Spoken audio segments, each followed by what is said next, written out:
आज के सत्र की शुरुआत परमपिता परमात्मा को याद करते हुए करते हैं। सभी स्वयं को शांत और शीतल बनाते हुए गायत्री मंत्र से जोड़ने का प्रयास करेंगे।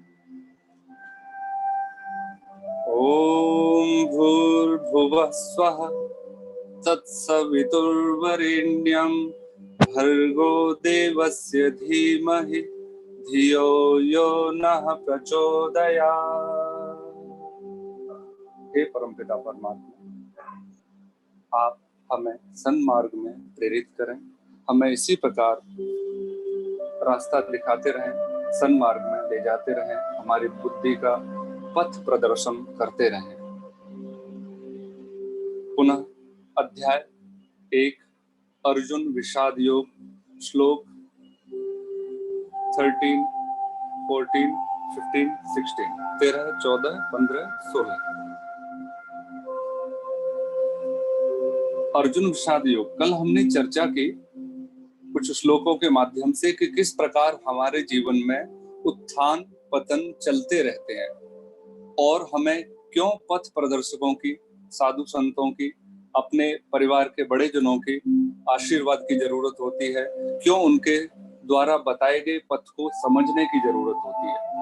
अगले श्लोकों में हम उसी आध्यात्म को समझने का और प्रयास करेंगे। ये जो श्लोक हैं, अस्तित्व चर्चा, अस्तित्व से अभिप्राय हमारा अपना एक अस्तित्व है। जो भी हमारा शरीर है, जो भी हमारा नाम है, जो हमें शरीर मिला है, जो हमारी आत्मा है, इसका अपना एक अस्तित्व है। आपको जो जिम्मेवारी दी गई है वो इस शरीर को प्राप्त करने के बाद ही मिली है। हमें ये बात और समझनी है कि किस प्रकार हमें समाज में रहते हुए अपनी जिम्मेवारियों को निभाना है। उससे पहले ये जानना पड़ेगा कि हमारा अस्तित्व क्या है, हमारी योग्यताएं क्या हैं। इन श्लोकों में उस योग्यता पर चर्चा की गई है। कुछ कहानियों के माध्यम से हम और समझने का प्रयास करेंगे। श्लोक अध्याय 1 अध्याय प्रथम अर्जुन विषाद योग श्लोक 13वां। ततः शंखाश्च भैर्यश्च पणवानक गोमुखाः सहसैवाभिहन्यन्त सशब्दस्य तुमुलो अभवत्। अर्थात युद्ध की तैयारी हो चुकी है। दोनों सेनाओं ने अपने शंख के माध्यम से, अपने अपने शंख, जो जो योद्धा थे, जो जो सेनापति बनाए हुए हैं, उन्होंने अपने अपने शंख को बजाकर युद्ध की घोषणा की, जिनको जो जो जिम्मेवारी दी गई है। ऐसे ही हमारे जीवन में भी बहुत सारे ऐसे समय होते हैं जो घोषणा करते हैं कि हाँ, अब आपको अपनी जिम्मेवारी निभानी है, अब अपनी जिम्मेवारी संभालनी है, अब अपने आप को समाज में प्रतिष्ठित करना है, अब अपने आप को समाज में योग्य बनाना है, समाज के योग्य बनाना है, समाज से जो लिया है वो उनको वापस लौटाना है। हम बेहोशी में चले जा रहे हैं। हमारा जो जीवन है, जन्म लिया, हमारा बचपन, हमारी युवावस्था, हमारी प्रौढ़ावस्था, वृद्धावस्था और इत्तीश्री, क्या यही जीवन है? इसमें बताया गया कि समय समय पर हमें चेताया जाएगा, शंख ध्वनि होगी। शंख ध्वनि से अभिप्राय हमारे जीवन में ऐसे क्षण आएंगे जब हमें चारों तरफ से बहुत सारी बातें सुनने को, समझने को मिलेंगी। हमें निर्णय लेना है कि हमें कौन से पथ पर चलना है। शंख बजेंगे। शंख बजेंगे से अभिप्राय हमारे परिवार के सदस्य, हमारे पथ प्रदर्शक, हमारे ग्रंथ, हमारे शास्त्र हमें समझाएंगे कि अब आपका ये जीवन प्रारंभ होता है। उसी जीवन की गति को आगे बढ़ाने के लिए आपको पुनः अपने आप में स्थित होना पड़ेगा, अपने अस्तित्व को जानना पड़ेगा। जैसे अर्जुन अपने अस्तित्व को जानने के लिए भगवान श्री कृष्ण से प्रार्थना कर रहे हैं। हमें उस प्रार्थना में अपने आप को इतना विलीन कर देना है कि हम स्वयं अर्जुन बन जाएं। हमें लगे कि भगवान श्री कृष्ण हमारा पथ प्रदर्शन कर रहे हैं और उसके लिए हमें पूर्ण रूप से अर्जुन बनना पड़ेगा, पूर्ण रूप से समर्पण करना पड़ेगा, हर इशारे को समझना पड़ेगा। हर इशारे को समझने के लिए हमें अपने आप को योग्य बनाना पड़ेगा। हमें अपने अस्तित्व को पूर्ण रूप से स्वीकार करना पड़ेगा कि हाँ, मेरा शरीर, मेरा जन्म, मेरी आत्मा का ये अस्तित्व है। इसकी इतनी जर्नी है, इस जर्नी में मुझे और क्या क्या प्राप्त करना है। क्या मैं सुबह उठा था क्या मैं उठा था या मेरा अस्तित्व था? मैंने जो आज पूरे दिन में कार्य किए, ये मैंने किए या मेरे अस्तित्व ने किए? आप देखोगे तो हमने किसी ने नहीं किए। बस बेहोशी में हम चले जा रहे हैं। हमारा रास्ता हम नहीं जानते कि हमें कहाँ पहुंचना है, कहाँ से चलना है। बस नींद आती है तो सो जाते हैं, समय की मांग उठाती है तो हम उठ जाते हैं, बाकी हमें कुछ नहीं मालूम।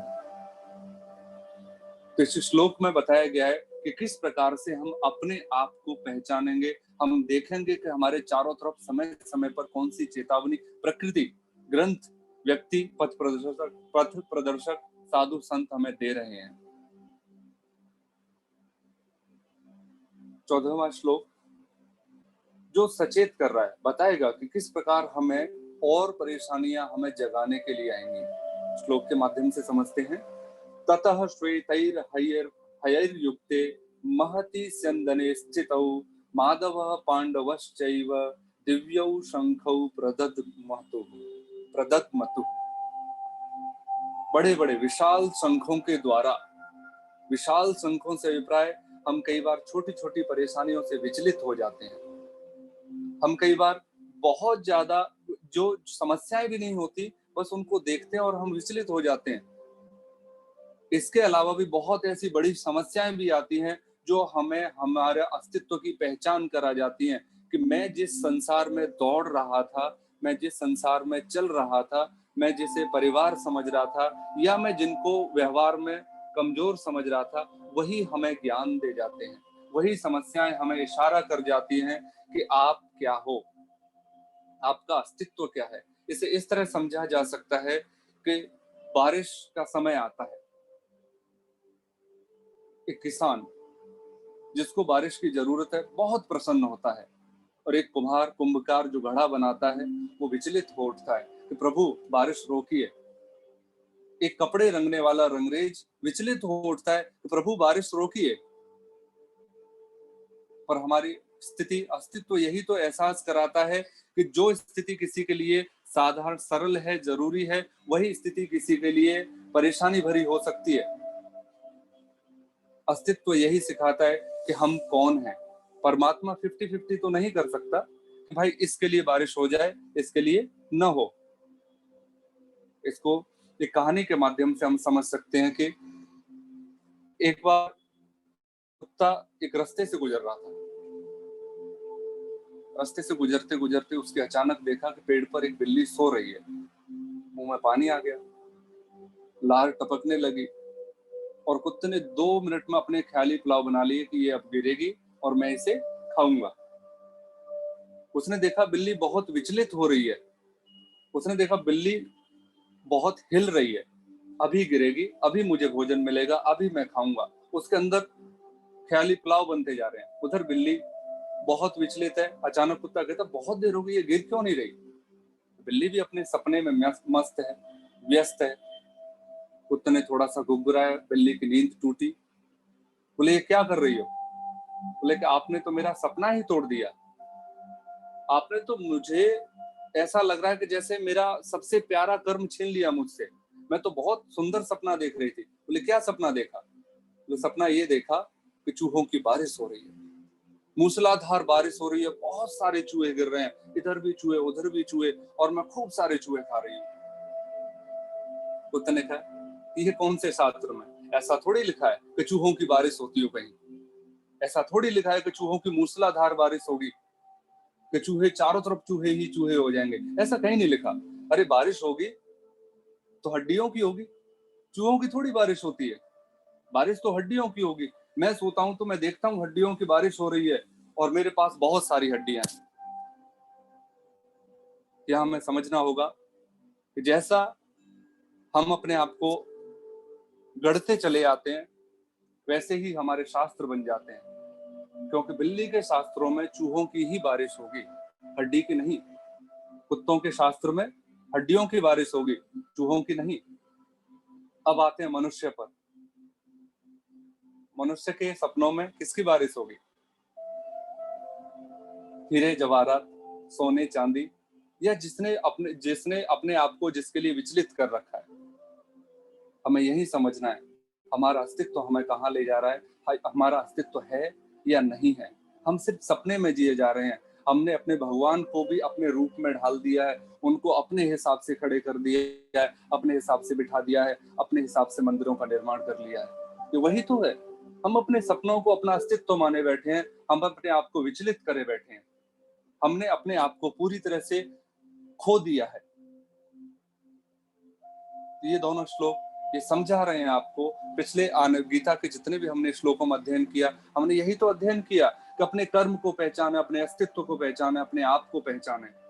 हम बेहोशी में चले जा रहे हैं। हमें अगर सही तरीके से सोचें तो अभी हम बैठकर सोचें तो 2 मिनट में हमें पता चलेगा कि सुबह से लेकर अभी तक हमारी कोई स्थिति थी ही नहीं। मुझे भूख लगी थी इसलिए मैंने खाना खाया था, मुझे ये कार्य करना ही था इसलिए मैंने वो कार्य किया था। पर ये कार्य करना क्यों था, ये हमारी चर्चा से परे है।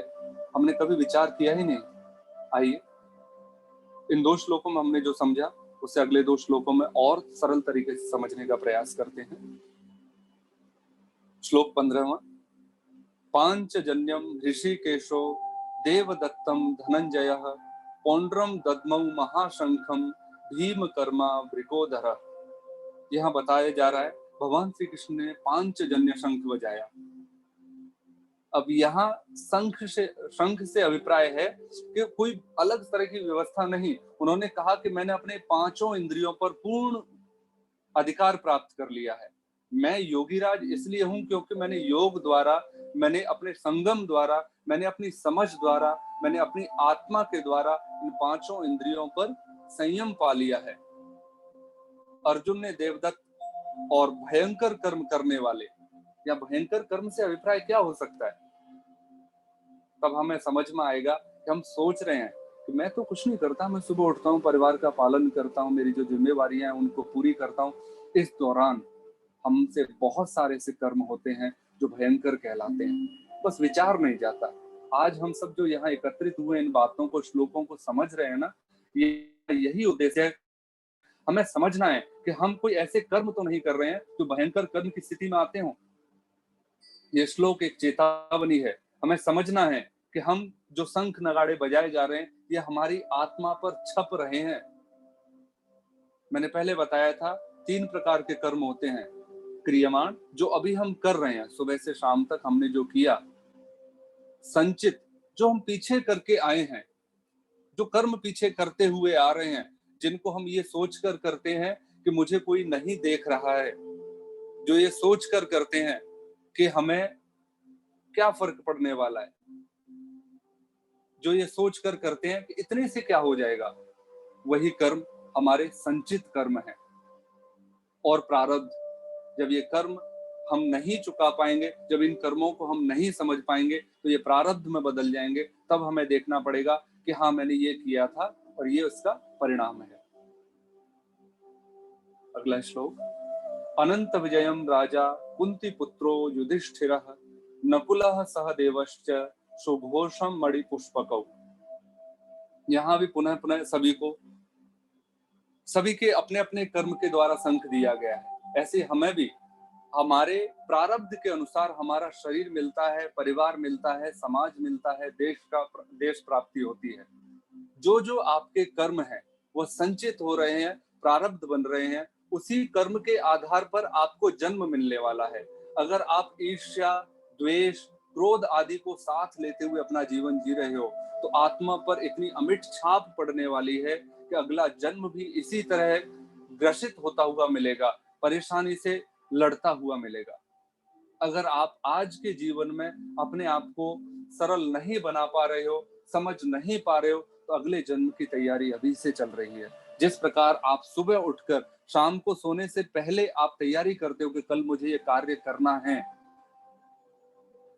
और अगले दिन उसी कार्य को करते हो, ऐसे ही आपके आत्मा की अपनी पहचान है, वो संचित कर रही है, कर्मों को इकट्ठा कर रही है कि हाँ मैंने इससे द्वेष किया।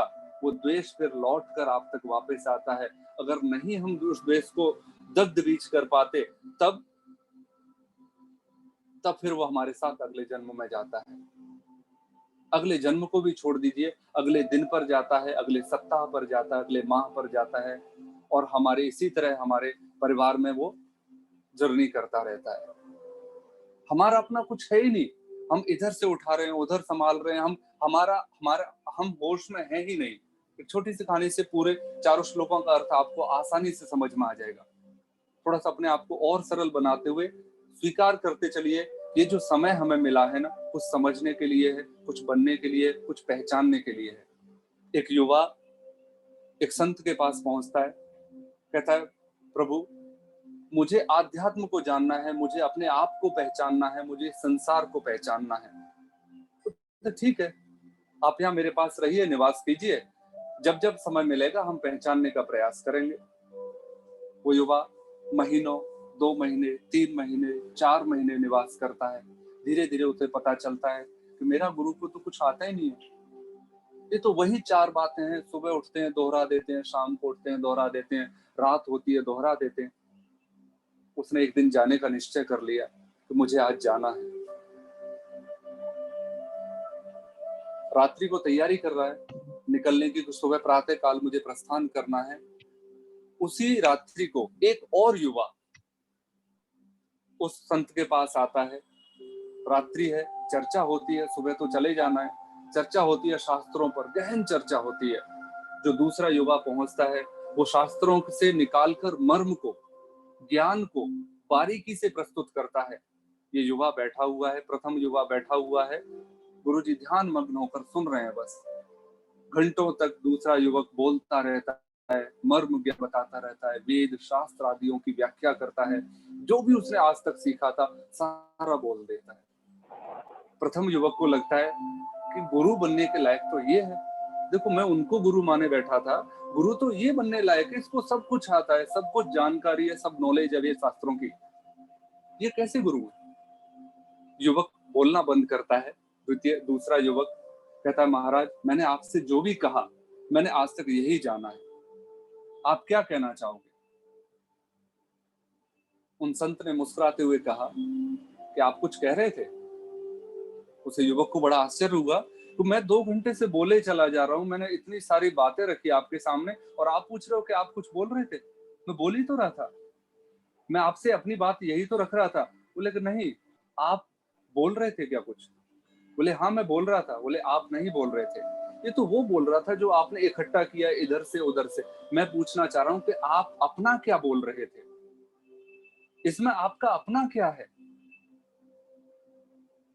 जो आपका अपना है वही आपका अपना अस्तित्व है। अगर इसी बात को हम अपने ऊपर अप्लाई करें तो हमारा भी यही है, हमारा भी यही जीवन है। हम जो भी समाज से थोपी गई हैं विचार, स्ट्रेस, परेशानियां, द्वंद्व, सब चीजें हम समाज से ले रहे हैं। आप अपने आप को जगाइए, अपने अस्तित्व को पहचानिए, अपने देखिए कि मेरे पास जो दुख है ये मेरा अपना है या मैंने समाज से उठा लिया है। ये परेशानियां, ये स्ट्रेस, सब कुछ कहाँ से मैंने लिया है? मेरा कुछ भी नहीं है, मैं तो सब ढोते हुए चला जा रहा हूँ। मैं सिर्फ गधे की तरह वजन उठाए चला जा रहा हूँ, विचारों का, थोपे हुए शास्त्रों का, थोपी हुई चीजों का, थोपे हुए कर्मों का, थोपे हुए समाज की नीतियों का, कुरीतियों का। आज यही चर्चा विराम लेते हैं। कल पुनः श्लोकों के माध्यम से हम समझने का प्रयास करेंगे कि हमारा जीवन क्या है, हम क्या हैं, हम और क्या हो सकते हैं, हम क्या अपने आप को पहचान सकते हैं।